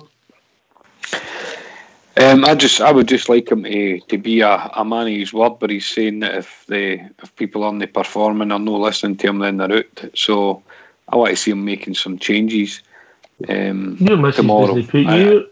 I want to see him punish some of these players with their I've seen it too often this season that games that we should be winning and winning comfortably, and we just don't even turn up. There are players there that I think we've maybe mentioned it last night. Attitude is the issue. So do you know what? Make an example of some of them and send a message out. Somebody mentioned there about he's been unlucky with injuries. Let's be clear here. He's also changed the team when there's not really been any need to change the team. The chopping and changing the centre halves has irritated quite a lot of us. I think we've all wondered why Katic is not the flavour. And then there's been times where Katic has come in, done well, and then the next thing he's at the team. There's maybe been times where Joe Worrell's played decent, and then the next thing he's not been playing, or there's been a midfielder. So I think we've changed the team a wee bit too often, and I don't like that. I'm used to seeing players playing for weeks and weeks and weeks on end. I'm not listening to fatigue. They're professionals, they're training, they're supposed to be fit. And just one final thing, Ox, to you, because you are the arch splinter ass, do you think we're going to win tomorrow night? Yes. Have you got confidence in that team that they're going to go against Kilmarnock and win? Yes. Good on you, mate. Can I come in on it, Ox? No. Okay. On you go, bud. I'm just going to. If you're following on from what we were saying about the BBC and how they're treating Rangers, Dougie the Bears put something in the lobby. I can only assume that it's true. And what he's saying is that Dick Gordon of the BBC is claiming that Rangers fans broke 200 seats when they were playing the Sheep in the 4-2 game. It's the first. Dougie's saying it's the first I've heard this. This coincidence this comes out after the Beasts have smashed the seats at Rugby Park. But remember, they're a central entity for the fans. Yes, of course, for their fans. But all I'm saying is, what Dougie's saying is, following on from what somebody of us said, if it's false, the club should go after them. If the club know that 200 seats have been smashed and they've got a 1-for-1 agreement with them, so if Rangers do that, what I can tell you, Bridge, and I know this for a fact, there was 2 seats broke when I said Whoa. I know what's coming here. I fell twice, but I didn't break a seat, alright? Twice I learned, but I didn't break a seat. Would Aberdeen know have come out and said that to the press straight after it if that happened? We don't know, that's what we're saying. They might have an agreement, a knock-for-knock agreement, you know, that if there's damage with the fans, we'll fix it. Don't say it, because we used to do that with the Celtic a lot, you know. Bridge, I know you're a man in the know-how. Have you heard the same as me that Stuart Robertson came out this morning simply because the BBC, not even particularly the Daily Record, but the BBC wanted to announce there was fractions between Stephen Gerrard and other board members over money. Now, I'm quite sure you've heard that the same as I have. And it's supposed to be the Daily Record. They're going to print it. They wanted to print it this morning. Rangers asked them not to wait till after the Kilmarnock game. Now, I only hope it's not true, and that's why JFK is right when he says he's probably heard the same as what I have. I'm quite sure you've heard that in Albridge. I just hope it's not true, because I genuinely believe Stevie Gerrard's the best thing we've had in a long time. Hold on. Just because the Daily Record's printing it, do you believe it? Can I ask you a question on that? What's the big story then? If the manager's saying, if the manager's arguing with the club about money, that's the same in every club of the country. And they always want me. Anyway, we'll be joined by Caller. Evening, Caller. All right, guys, I just heard you saying, was it the BBC said Rangers fans smashed up seats at Aberdeen? 200 seats, Sean. I think that's lies, man, because there's been nothing. I'm a Sky Sports geek. I watch Sky Sports constantly after games, so if Sky Sports haven't reported that BBC's just fake news, but Donald Trump says fake news. Yeah. I think the point being, Sean, as we were discussing, what can Rangers do with the BBC, and the guys putting it in their lobby, this story has come out.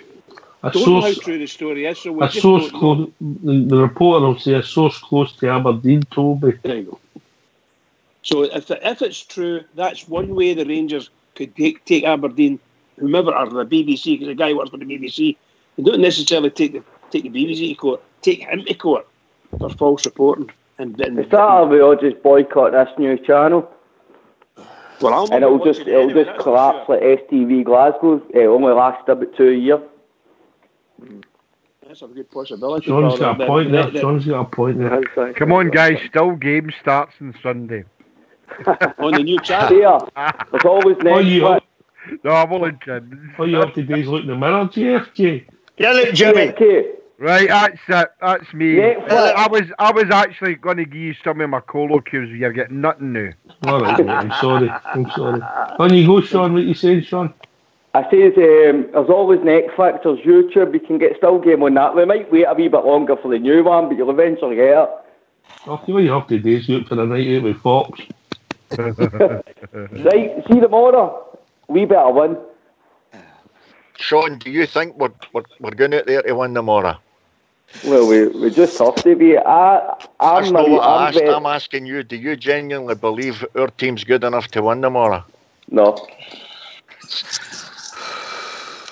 Sorry, guys, that's why I was glad that Ox went and answered his question here, because see the very fact we as fans in some ways maybe think we're kind of struggling a bit now. That just shouldn't be the case at Ibrox against the likes of a Kelly team. And I don't care how much any team defends against us. It's like what Bridge was saying last night, certain teams, Fox, saying that if teams are defending, then it's hard to break them down. That's your job to break them down. That's football since football began.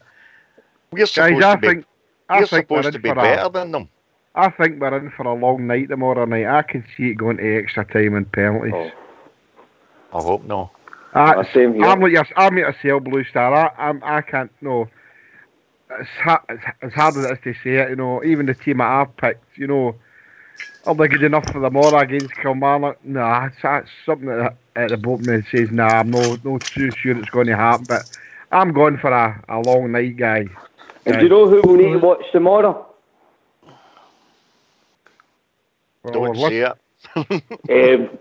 Jones, the new Rangers player. Nah. He's already burnt his bridges with some fans because he scored against us the last game. There's no way that's quite an interesting point because you're going to see... I'm just going to say, guys, well, a lot of Rangers fans have said to him, what if he scores tomorrow and puts us out the cup? So he does. I was going to ask if it'll be interesting to see him on a grass park. Yeah? Because he's getting close. There's only a couple of months to go before he signs for us. And we've only really took a great deal of notice of him when he's playing in that. Well, I'm sure we'll watch tomorrow night. If Fox, are you with us? I think you'll get an announcement about tomorrow night. Aye, well, because the game's been televised at 10 o'clock, we're not going to have a show as such tomorrow night. What we'll do is we'll put on an interview that we've done previously between 9 and 10 so that we don't give away the score for people that are maybe want to watch the game as if it's live. So that's the way we're thinking at the moment. That's a good idea, right? Only because of the delayed transmission. We don't want to ruin it for anybody who's avoided the score all night. That's the best we can do. You're hanging on, guys. Sean, one at a time, mate. There's another 15 people on this call. Just a wee thing that's come up on the Rangers website. I don't know if you actually mentioned it earlier on, Oxshire, but there's a pay at the gate at the Copeland tomorrow. We did, mate. We did. Did you? My Rangers thing just come up there. And if they go to the Copeland stand and they go behind the guy with the cola cubes, he might find a fare into the. I don't know about that. I'll tell you, anybody tries to lift ox there, I had it. Sore back. Wow, what a statement that is. Well, that was a sorry GFK. Come on, Ox, what's your reply to that? The man speaks the truth. I'll tell you what, he's more chance of lifting me than I have of lifting him. Put it that way. Well, there is a GFK, lot of... You're my new favourite caller, mate. You're my favourite caller, GFK. Top of the league. Cheers, Ox, can I just say, I know that most of us are all despondent because of Saturday's result, and not because of the result, it's because of the performance that we put in. See tomorrow, I don't care who Stevie G puts out in that 11. Let's be honest. See if they don't run out of the tap, and I'm serious. Even supposing they defend and their whole team in that blooming 18-yard box, the very least, we should have umpteen at least shots against them, because that's one thing that's really getting to me. Even when we play bad, we had one shot at goal on Saturday at Ibrox. I don't care what team we're playing against, how bad we are or anything else. One shot in 90 minutes. Pathetic. That was on target, wasn't it? It's incredible. Pathetic. But then you can go back to the games against Dundee as well, Blue Star. You know what I mean? We played against 10 men and we had 2 shots on target. Absolutely. Exactly. How can we be? I'll take this. I'm going to take that. I'll come to you first, mate, Rudy, and then I'll go to Baloo. How can we be so up for it against Aberdeen at Pittodrie in both games? Come on, because we played them after part the first game. Exactly. Celtic, all the European games, we were playing against better teams than what we're playing against every week. I don't know. They're switching off against the likes of St Johnstone, Livingston, Dundee, Kilmarnock. They're switching off. I don't really know. I mean, I haven't got a clue what happened against St Johnstone the other day, because that was a woeful performance. Absolutely woeful. You're in front of 50,000 bears. You're in your own backyard, and you can't, you get, as Blue Star was saying, that one shot and goal in 90 minutes. That's just dreadful, absolutely dreadful for a Rangers team. But this is something that we can go back to, the inconsistency in performance. The best game of the season so far for me was against the Tims on the 29th. 29th, yeah. That was the best league game of the season.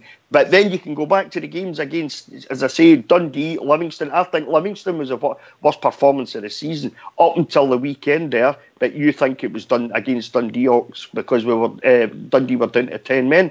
But this is a regular feature of this team. They get up for the games that looks like it really matters to them. And then the games that you expect them to go out and bloater teams. I was expecting a 4-0 win.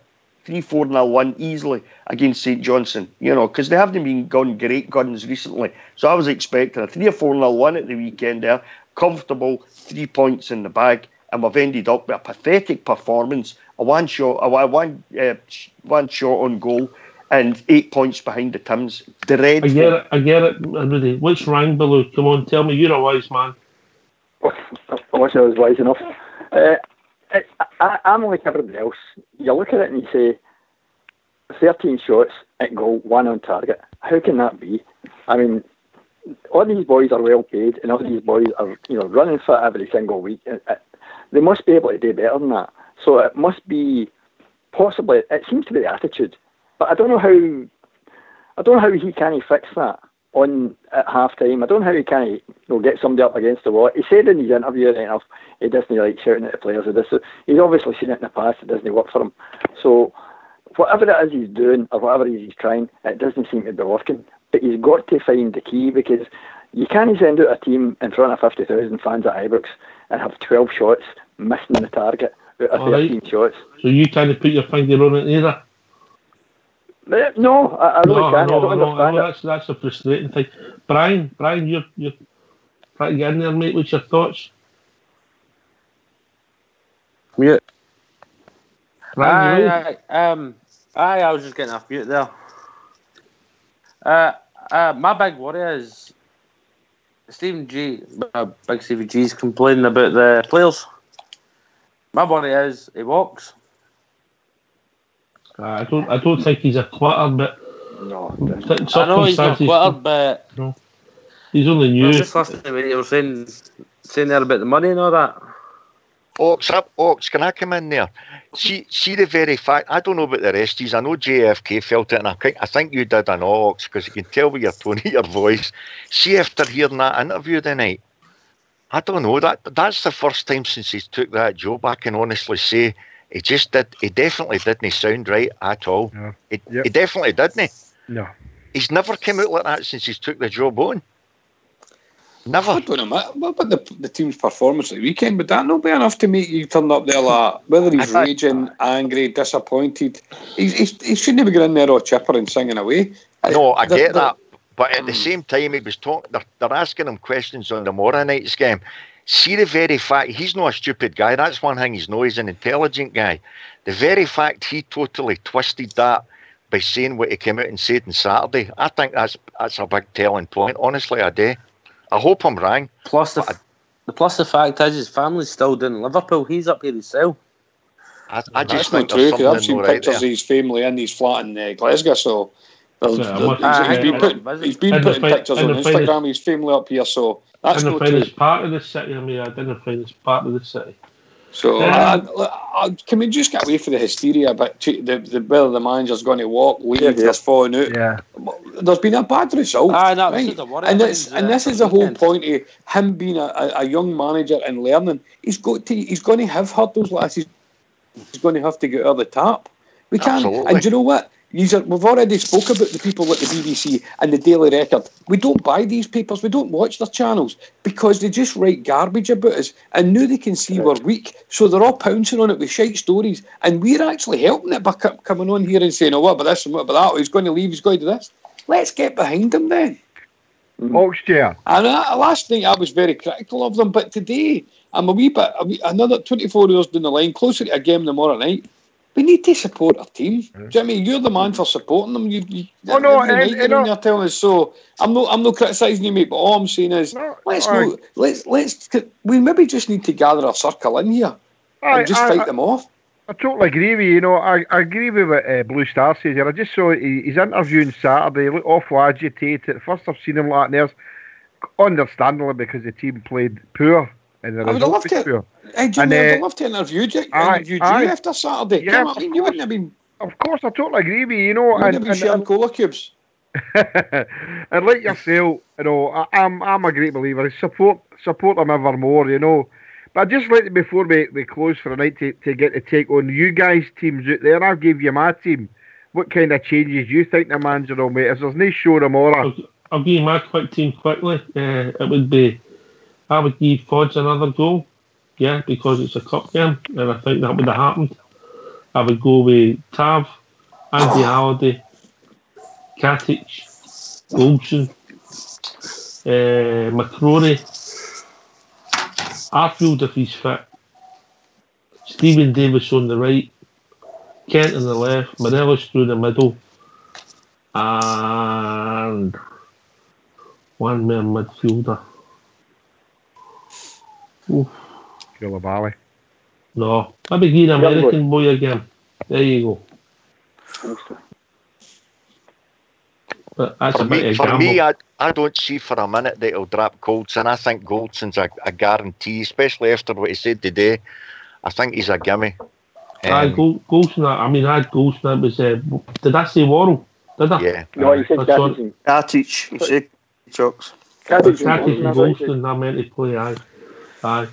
Yeah, but Worrell. I think Barisic, mate, looks a guy who's short of confidence, or maybe just isn't as good as we thought he was going to be. Ox, I'm surprised you said Davis. The guy's nowhere near fit enough. But I think if we're going to do anything this season, mate, he's got to get minutes in the park because he's the only football player that we've got in our squad that's got the capability, if he plays, to control a football match. Yeah. I maybe start with him and then take him off or whatever, yeah. Maybe because, I mean, Candias, you can't fault Candias' work rate. Candias uses 100%, but sometimes whether that 100% is good enough. I don't think what he's done so far has been good enough either, though. You know, What was that, mate?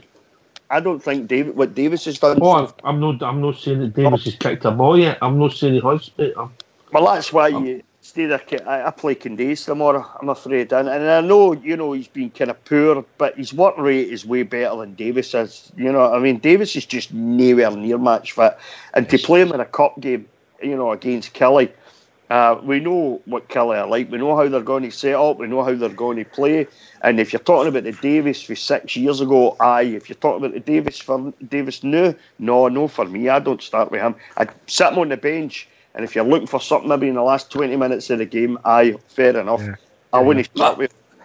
Rudy, my fear about no playing Candias is that that means Tav's not going to have any protection in front of him, and he's got that left back that Kilmarnock's got likes to bomb forward. He's got Jordan Jones on that wing. Tav will get absolutely murdered. So if you're going to play Tav, you better play Candias in front of him, particularly against Kilmarnock. And one other thing, we've got that boy Malumbu. Always seems to do decent against us, so we need to have somebody in that midfield that's going to shut him down and stop him getting a grip of the ball, because he is one guy that will dictate the speed of the game. Anyway, we've reached that time of the evening. Bridgeman? Well, what can I say? Another wonderful evening on Rangers Radio. Really good conversation and quite controversial at times. So well done to you guys for the controversy. Can I just say that to other Rangers fans all over the world, in particular Rangers fans on here on Rangers Radio, every single one of us, please, tomorrow night, massive game. Biggest of the season for us. We need to win it. So everybody, keep it going for the Rangers. Please, keep it going, because we need us. Hopefully, if there's anybody about tomorrow night, there will be a pre-match show at 6:45, just discussing the nature of the setup of the team. And then, obviously, Fox has told you that we'll be playing an interview so we don't ruin for anybody who's involved trying to catch the delayed transmission of the game tomorrow night. Can I thank everybody for taking the time to call in, particularly the first-time callers, Baloo and the other guys that have joined us. Fantastic. Fantastic to hear these. This has been Rangers Radio. We'll be back tomorrow night, but we'll be back in my normal capacity on Thursday evening between 9 and 11 talking about all things Rangers. Thanks for listening. Thanks for taking the time to call in. See you soon. Take it away. Also, Blue.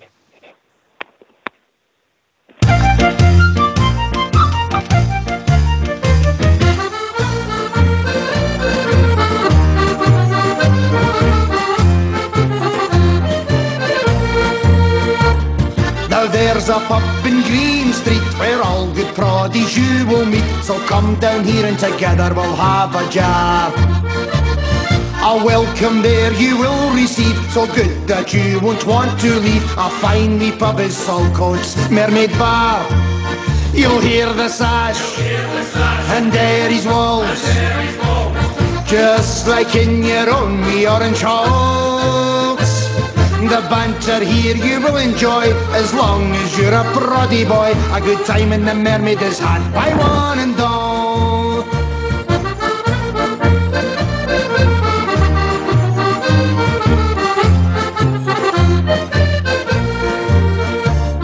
We all support the Queen and Crown. The prices here are the best in town. The bar staff, they are one terrific crew. Everyone laughing, full of cheer. It's one tremendous atmosphere, singing to support the red, white and blue. You'll hear the sash and Derry's walls, just like in your own wee orange halls.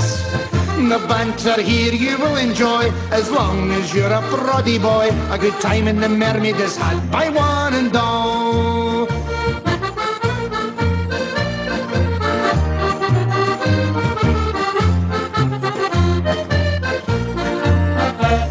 It's nice to come to the Mermaid Bar when Rangers are playing at Ibrox Park. You'll forget your worries and all your cares, singing songs against the Thames before you watch the Rangers win. For everyone here supports the Teddy Bears.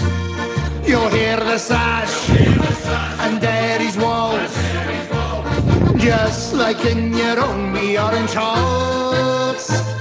The banter here you will enjoy, as long as you're a proddy boy. A good time in the Mermaid is had by one and all.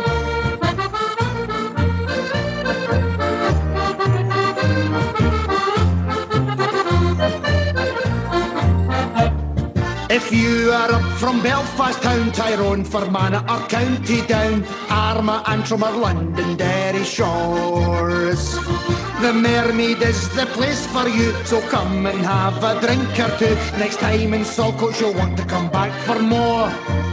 You'll hear the sash and Derry's walls, just like in your own wee orange halls. The banter here you will enjoy, as long as you're a proddy boy. A good time in the Mermaid is had by one and all. You'll hear the sash and Derry's walls, just like in your own wee orange halls. The banter here you will enjoy, as long as you're a proddy boy. A good time in the Mermaid is had by one and all. A good time in the Mermaid is had by one and all. A good time in the Mermaid is had by one and all.